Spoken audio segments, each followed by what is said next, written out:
नाशिकमधून एक धक्कादायक बातमी समोर आली आहे। नाशिकमध्ये खासगी क्लासमध्ये बाकावर बसण्यावरून झालेल्या वादातून एका शाळकरी मुलाला आपला जीव गमवावा लागलाय। ही घटना नाशिकच्या सातपूर भागातून समोर आली आहे। नाशिकच्या सातपूर भागातील ज्ञानगंगा क्लासेसमध्ये हा प्रकार घडलाय। या क्लासमध्ये शिकणाऱ्या यशराज गांगुर्डे या 10वीत शिकणाऱ्या मुलाची हत्या करण्यात आली आहे। यशराजचा क्लासमध्ये शिकणाऱ्या 2 अल्पवयीन मुलांसोबत बाकावर बसण्यावरून बुधवारी वाद झाला होता।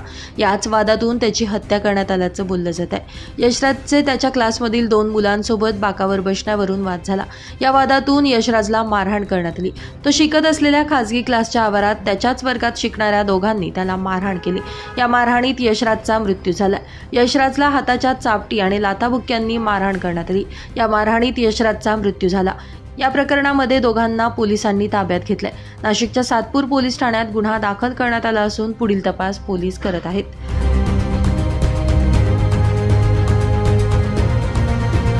नाशिक माझा न्यूजसाठी प्रतिनिधी ललित फुलमारी, नाशिक।